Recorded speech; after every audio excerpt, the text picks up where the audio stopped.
Hi అండి. ఈరోజు నేనైతే కాకరకాయ ఫ్రై చూపిస్తున్నానండి. చాలా సింపుల్గా అండ్ చాలా ఈజీగా చేసుకోవచ్చు. చాలా టేస్టీగా ఉంటుందండి. పిల్లలు కూడా చాలా ఇష్టంగా తింటారు. ఓకే అండి, స్టవ్ ఆన్ చేసుకొని ఒక గిన్నె అయితే పెట్టుకోండి. దాంట్లో 2 స్పూన్ల నూనె పోసుకోండి. నూనె అయితే కొద్దిగా ఎక్కువే ఉండాలండి. కాకరకాయ ఫ్రై అప్పుడే బాగుంటుంది. ఓకే అండి, నూనె అయితే హీట్ ఎక్కింది. ఇప్పుడు కొద్దిగా జీలకర్ర వేసుకోండి, కొద్దిగా ఆవాలు వేసుకోండి, కొద్దిగా మినప్పప్పు వేసుకోండి. మినప్పప్పు పంట కింద పడితే చాలా టేస్టీగా ఉంటుందండి. తప్పకుండా వేసుకోండి, బాగుంటుంది. ఇప్పుడు కట్ చేసిన కాకరకాయ ముక్కలు వేసుకున్నాము.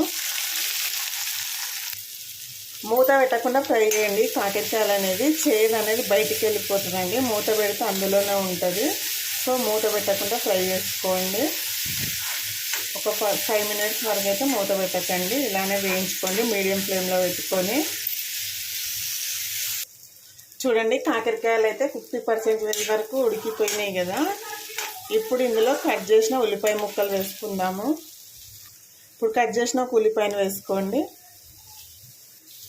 వీటిని అయితే ఫ్రై చేసుకోండి. ఇప్పుడు ఇలా వేస్తేనైతే చాలా బాగుంటుందండి. ఒకసారి తప్పకుండా ట్రై చేయండి.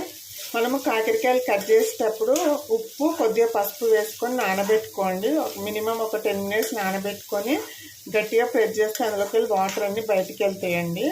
అలా చేస్తే కాకరకాయ కూడా చేదు అస్సలు ఉండదు. పిల్లలు సైతం చాలా బాగా తింటారు. 1/2 టీ స్పూన్ పసుపు వేసుకోండి. ఇప్పుడు మూత పెట్టుకొని ఒక 5 మినిట్స్ మగ్గనివ్వండి. చూడండి, కాకరకాయ అయితే బాగా ఫ్రై అయిపోయింది కదా. ఇప్పుడు కారం వేసుకుందాము. ఒక 1/2 టీ స్పూన్ కారం వేసుకుంటున్నాను. రుచికి తగినంత సాల్ట్ వేసుకోండి.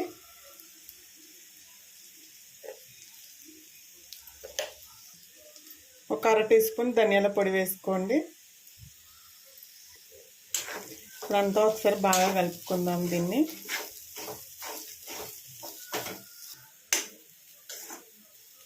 కారం ఉప్పు ముక్కలకు పట్టేటట్టు ఒక 2 మినిట్స్ మగ్గనివ్వండి, సరిపోతుంది. చూడండి ఎంత పొడి పొడిగా వచ్చిందో కదా.